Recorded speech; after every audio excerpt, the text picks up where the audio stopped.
Hi, we're back live from In the Closet. Today I'm really excited. We're going to talk about one of my favorite things, vintage clothing with Morphew. It's how I got started in this business. Shopping for vintage, going to garage sales. That's sort of where it all began before there was a budget. We're going to talk to Jason, who is an expert in this subject. Hope you're all doing well out there. I know the weekend's upon us. I cannot wait for, just sort of, I don't really know. I'm feeling mixed emotions about where we're at in the world. One day I wake up happy, and another day I'm completely depressed and wondering what's going to become of all of us. But vintage clothing is something that gives me a lot of joy. It's sort of like a treasure hunt that never ends. Yeah, I mean, you can find it in so many different ways. I love Etsy. Here's Morphew. They're going to join us. Let's see what they have to say about it all. But it really is. Hang on one second while they join the conversation. Hi. Hey, How's it going? how's it going? Bridget's not here with me. She's down in Florida shopping, so I'm gonna run the show. Oh, Hey, I'm Jason, everyone. Sorry to cut hi, off. Jason. We were going on about vintage. Yes, my favorite subject. Bridget has that exact same headscarf. She does not. No, she totally does. That I exact. don't know. I don't know where I got it. I've had it forever in my drawer, and I thought today we're talking vintage. What do I have? Because I'm wearing your really amazing Oh yes. repurposed gown that I'm obsessed with. That's sort of like the perfect summer party dress if we ever get to go to a party ever again. She does. That's so random. I love this thing. Yeah, we're actually to the point that we want to start making them. We want to start getting vintage scarves and making those. Yes, it's so good. I have my crystal ball here because I felt like I was a little bit like a fortune teller. It Yeah. gave me fortune teller vibes. I'm giving. Um, I kind of went all gold and Guidoed out here. A little side. all right, New York Guido. Talk to us about vintage fashion. We're all dying to know everything about it. How did you get into the vintage business? How did one start?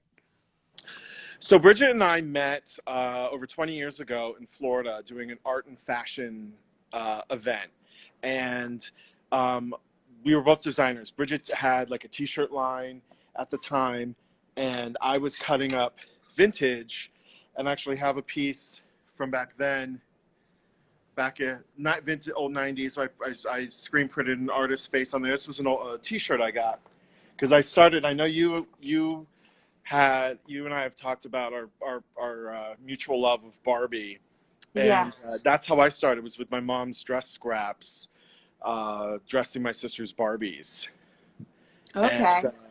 that Yeah, just I mean, I told you I had being a this super creative. weird obsession with Barbie in my 20s with my Barbie bedroom and my Barbie bed and Yeah. I was working for Mattel at the time and they kept paying me in Barbies. So I just had all these Barbies and We'll in the work for fashion of Barbies. it all. Yes. But then when I grew up, once I turned 25, I was like, okay, I got to get rid of the Barbies. I've got this Barbie I'm working on right now. Oh, wow. Oh, she's gorgeous.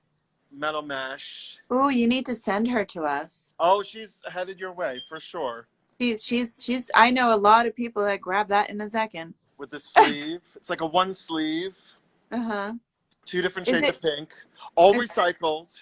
it's gorgeous. And then and again that goes like with my mom was a creative. She was a sewer, and that's how I got into sewing. And it started with thrifting, 1993, around then. Uh-huh. And yeah, just dressing myself up in old clothes. It was just cooler than anything out there in the stores. And I mean, always, that's sort of how I found my individuality early on. Like, I didn't exactly. want to dress like everybody else. I didn't want to wear the same thing. And, I would go to garage sales. It was like like driving around in LA and like finding garage sales in like sort of like the crazy neighborhoods because and they just look for anything that sparkle. Okay, go, go, go, go, go. Well, I made my first metal mesh dress back then, and it was doing the same thing. It was hunting. I spent about a year hunting for vintage Whiting and Davis purses in white. Okay. And because it takes a lot of bags have to die for one dress. So just to show everybody a little bit of the detail. So do you hand mend? Can everyone see this? Do you do this by hand yourself, or So like you sort of like, so that this was is like a vintage dress that's then repurposed with all the chainmail. I mean, it's so gorgeous. so that dress we actually made from scratch. It was like a straight cut 60s shift. We Okay. took it apart seam for seam, and then using the fabric panels and pieces, I draped it on the mannequin and then created the metal mesh. And yes, you have to take it apart link by link Yes. and then piece it together. And then we have our It atelier fits me here. perfect. It's so fabulous on this very gloomy day in LA. Well, the design, so I'm really into playing with, so this dress is like all metal, right? And it all pulls. Yeah. But I'm also working with this where we've got the metal and with the t-shirts. This one's an old Purple Rain t-shirt with prints. Uh-huh. And it's about, the metal mesh has a lot of weight to it. So Right. it pulls, and then the jersey has a stretch. And so on the dress you're wearing, it's designed so that the metal pulls and twists on the body. No, And it then feels holds the dress in amazing. place. It's like, But I then it's saw it in light. the showroom and I was like, oh, that's my outfit. Yeah. That's the most exciting thing about my week. I'm like, okay, who am I talking to tomorrow? I was like, what should I wear? You know, Yeah. it gives me a purpose to actually put on makeup and make an effort and not walk around in my tracksuit like I do all day long. So, you know, I was excited to talk to you But if you're gonna wear a because tracksuit, it might as well be gold, right? yes. I have a collection of vintage I have a tracksuits. question. So in your hunt for vintage, how do you know a piece is like super special? So, okay, so Bridget and I started, we were both designers and creatives doing our own thing, but this business started 20 years ago sourcing for designers. Uh-huh. So we've worked with the world's biggest names from McQueen. I would go to McQueen's offices in London with trunks of stuff, down to, you know, like Domenico Dolce comes in here, the head designers come in here, but then also Bridget will go to, she'll go to Stockholm to visit the H&M team. You know, Oh. just will take different things. Sometimes they'll take it what we call straight to factory, where they're just like, this is perfect, let's copy it. And then sometimes they'll just take a textile or a print pattern to reproduce. Mm-hmm. And so our eyes became trained for them, for the special. You know, literally we're working with the most creative geniuses in the world, and I have to buy them things that are inspiring. Right. Like McQueen, you're gonna love this. From the Plato's Atlantis collection, the jellyfish outfit that Gaga wore, I forget the song, I'm really bad, where she does the walk, fashion baby, and is covered in those metallic sequins. Right. The mini skirt with the leggings and the shoes, and it was all iridescent sequins. But it had this drop kind of sleeve that kind of gave her kind of like crab arms. Uh-huh. That was from an 1860s bodice. Oh, wow. They do a drop shoulder, and there was the shape, maybe 1850s, 1860s, and he just took that shape of the arm and then created a whole new idea off of it.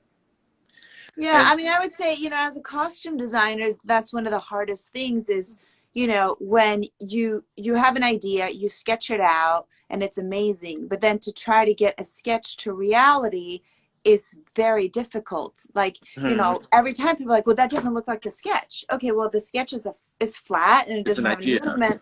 So I do the same thing a lot of times. You know, if I need a 1970s suit for, you know, I need to find the perfect one with a perfect cut with the perfect lapels, and then it's easier to sort of make a pattern. So, you know, the resources of vintage is obviously, you know, they perfected it back then.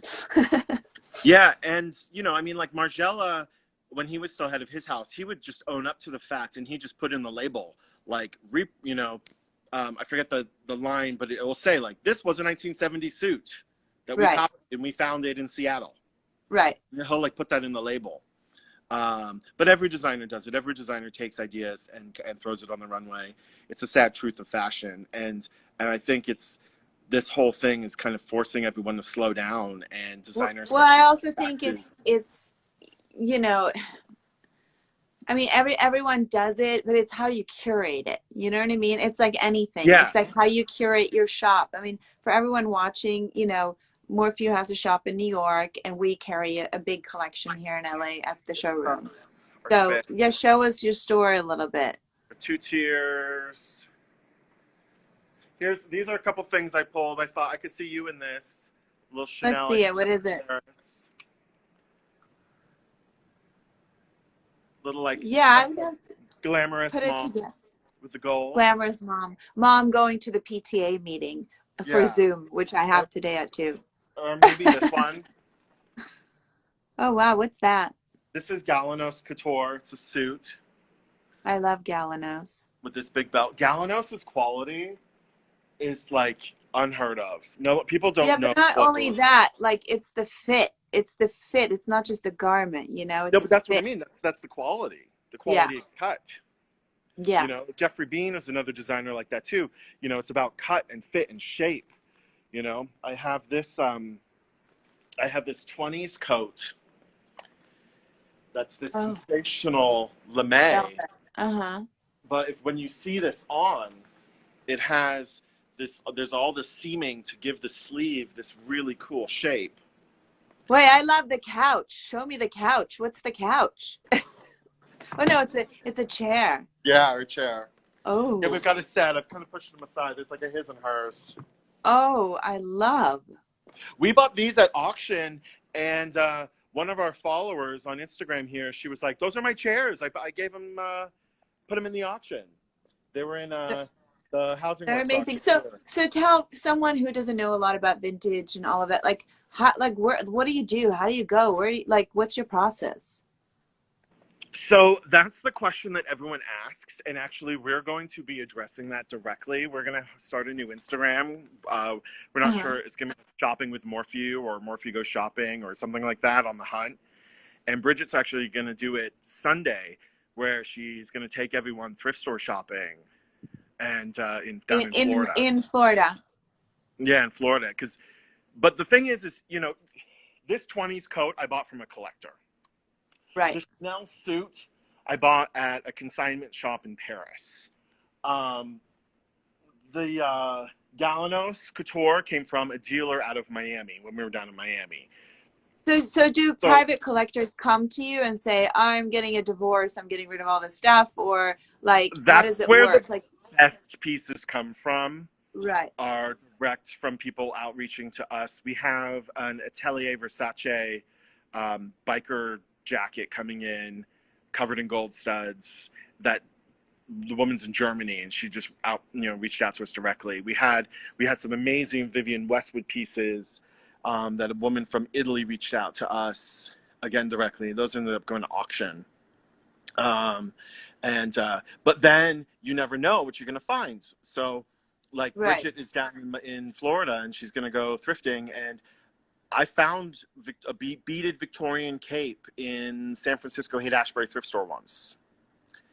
And we're both Some people shopaholics. aren't knowledgeable, right? Like they don't know that they have this incredible gem.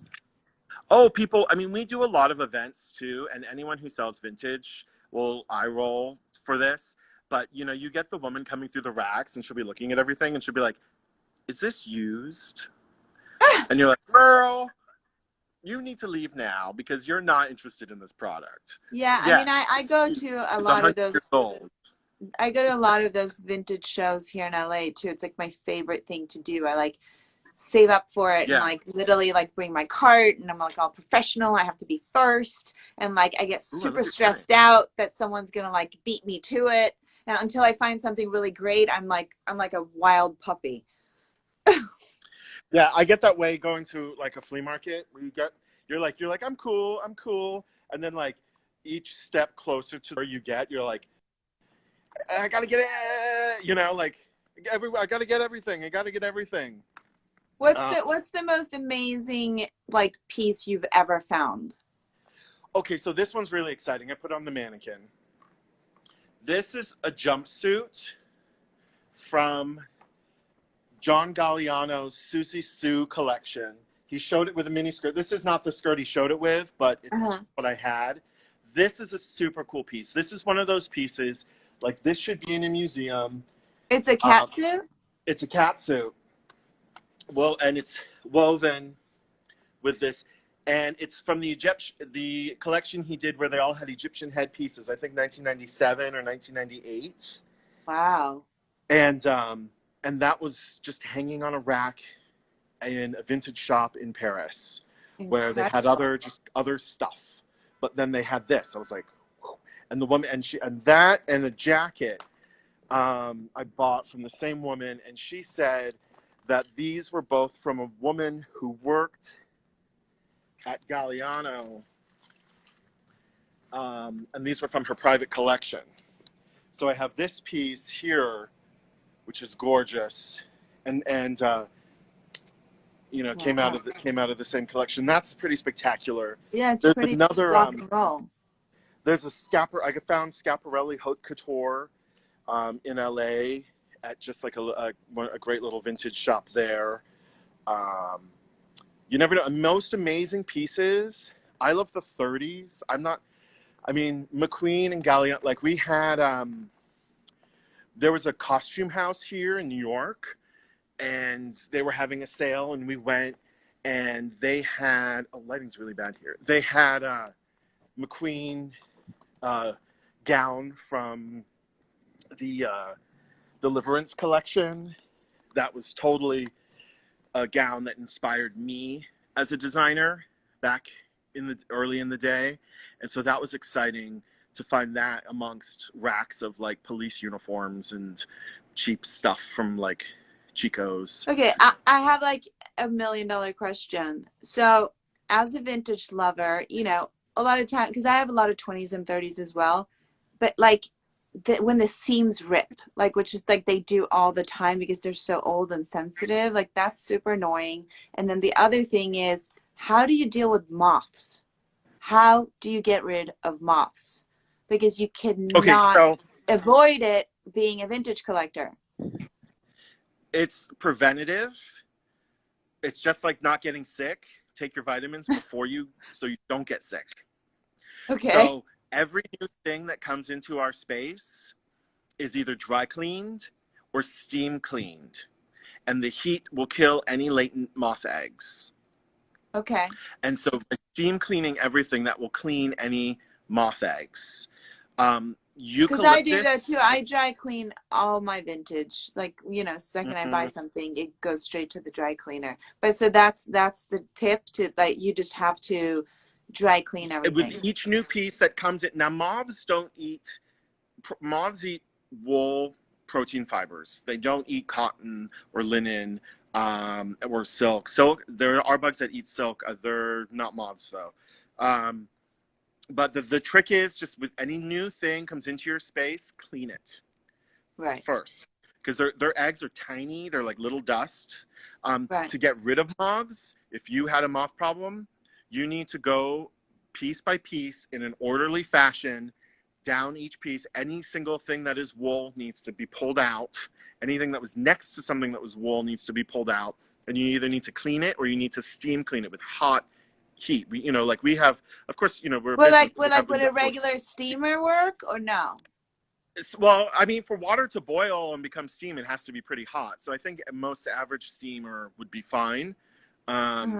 But yeah, steaming your clothes regularly. It also kills any odors, any like molds, anything like that. Yeah, that's another question, because sometimes like I'll buy something and I like a vintage show, and then it looks great, and I come home, I was like, oh, that doesn't smell so nice. And then so even like with dry cleaning, sometimes it doesn't get it out. So what do you do? There's some things that are just the biggest sadness to me is when something silk smells like mothballs. Yes. because it was like, this didn't need to happen. The moths would never have eaten this. It's silk. The moths made this, you know? Um, and moth smell, I have had such hell with the mothball smell. Once you've got mothballs, that's pretty stuck on there.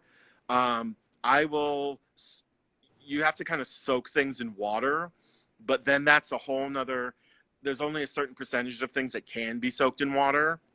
Like I have, like right here, this is a perfect example. I have this dress that we made out of kimono silk, and this kimono died because it reeked. It was super stained and super smelly and was disgusting.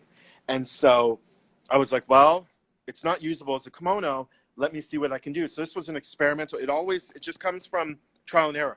Most vintage people would never have put this in water because these colors are so saturated. What happens is when you have saturated color, it can bleed.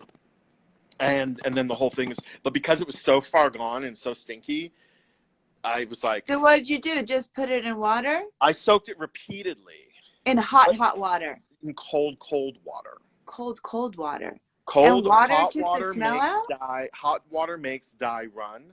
Cold water doesn't make. But now be careful. I mean, this was just because this was a lost cause. This was like a piece of garbage. Otherwise, with vintage, a lot of the printing techniques are not color fast.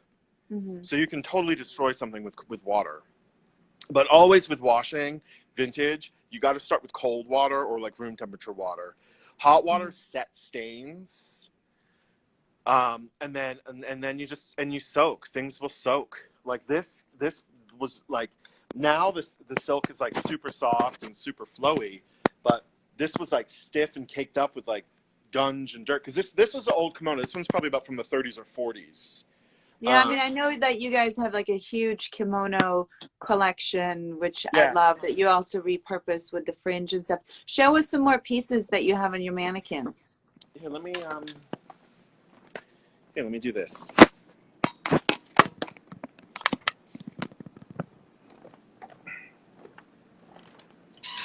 So we make these caftans out of kimonos. Like, you get the beautiful old kimono silk, but you can wear it more like a caftan. Then we do these out of the 20 flames. Oh, she's pretty. This one's gorgeous. And this was made to kind of, so this is out of an old 20s piano shawl. And this one was made to be kind of any size. I also have here on this mannequin, this was a jacket that I bought from a designer. So like, well, I don't want to give the name away, but one of our designer clients, she called us up and was like, I'm selling my archive. That's happened a couple times, and we've gotten amazing stuff that way. And this was a 1920s jacket, and she had cut the sleeve off to send it to the factory to copy. So we repurposed it into like a slinky, sexy dress. Then I have, because you just posted a picture in one of our Asian pieces. So here's a dress with a cocoon, all the piano shawl, create decadence. So and I love it. in all your treasures, like besides the Galliano, do you have one favorite that like you're never gonna sell, that you're never gonna part with because you're just so in love with it and you're never gonna find another one? We are, the only piece here that's not for sale, and that's because of how we purchased it. It was on consignment, so we paid our consignor for it because everyone tried it on, the teddy bear coat. Oh, right. So The he's famous kind teddy bear. of Show us the back of it. But other than that, we're not like an archive. There are those archives out there, like Pachenga, who's got like a collection of Vivienne Westwood corsets, and there's collectors out there that have like racks of stuff. And we're so cool because we have this great archive. But for us, it's like, we just sell it. Everything's for sale.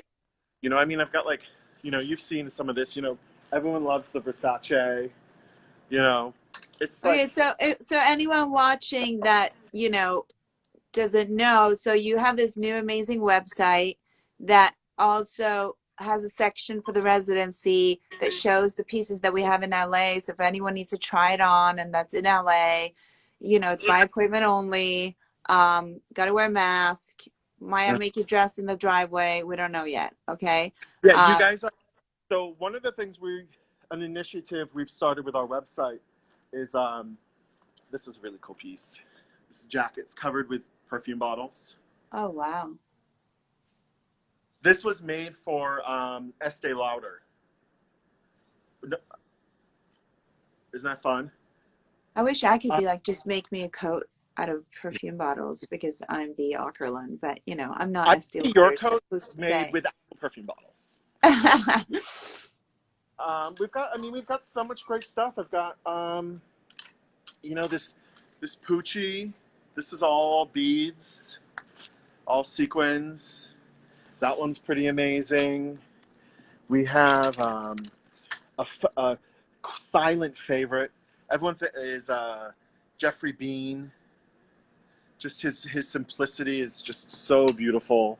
But then it's not about names, you know. Like anything Lorax and 70s. This I one mean, is so basically you guys have anything, like, you know, if you're looking for something special, any era, you have every era and every type of vibe. yeah. You know, like Victorian capes.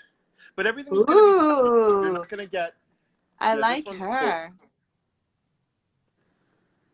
I need to come to New York and re-pull for the showroom. Well, yeah, we're gonna be sending you some stuff too. Yeah, don't I have hold that out on all the dress. goodies. I feel like you're Hmm? holding out. Don't hold out on all the Everyone always says goodies. that. I don't know, what do you want? What do you want? I got 20s dresses. Oh, you had asked about the 20. You know, when you wear the old stuff, you just have to know that, I mean, you know, I've it's gone to old. a party in a vintage dress, and by the time I come home, I look like I've been in a cat fight. It's all about buying.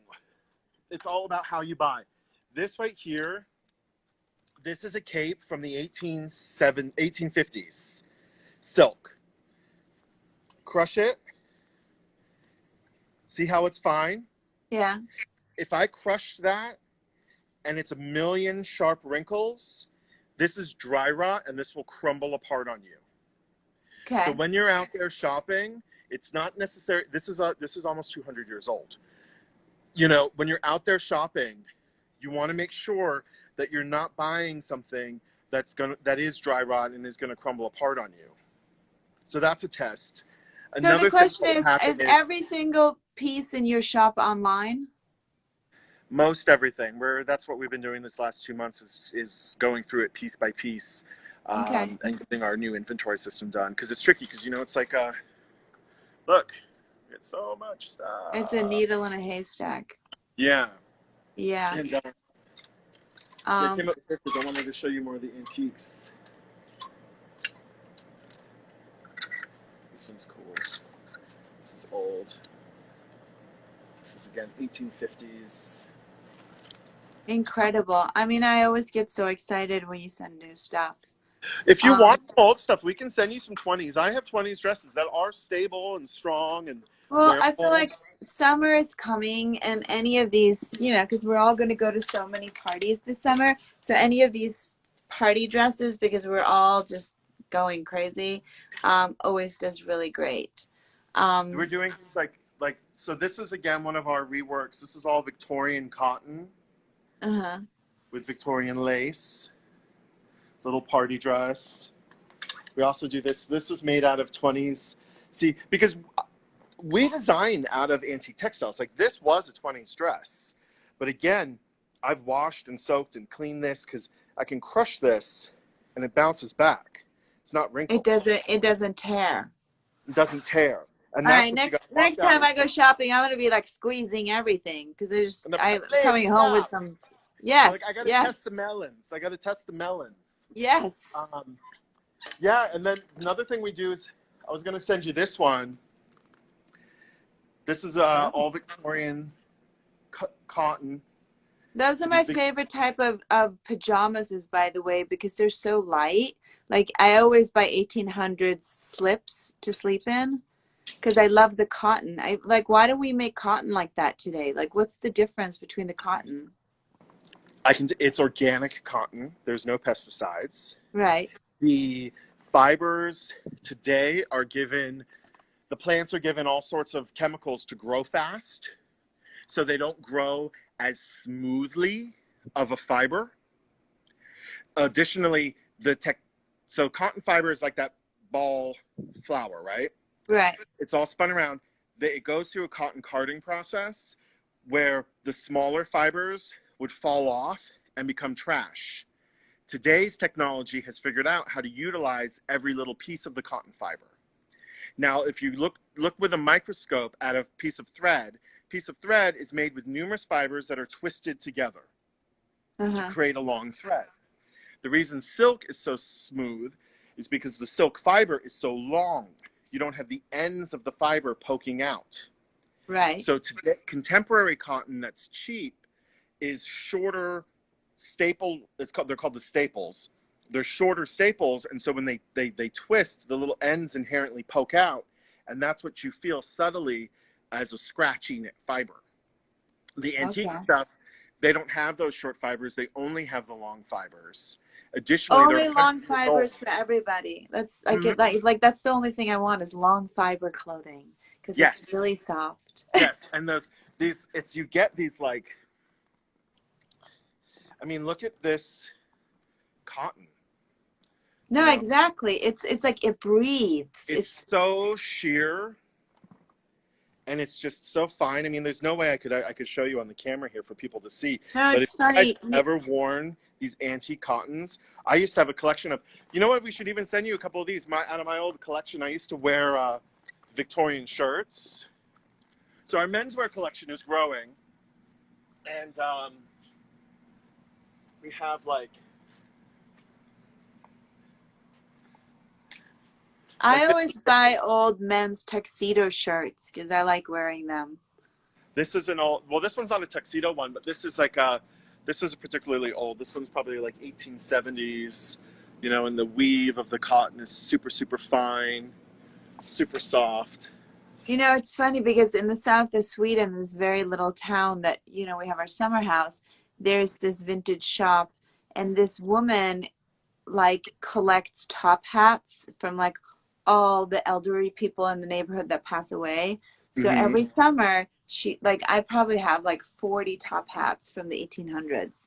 So every summer she knows I'm going to come. So she collects them all year around. And then we buy like 10 and 15 at a time and have this giant, giant top hat collection. I love that. You got to do like a photo shoot one day or like have a party where everyone puts on. No, we do because we always have a crawfish party over the summer. And one year we made the whole family, everyone wear a top hat.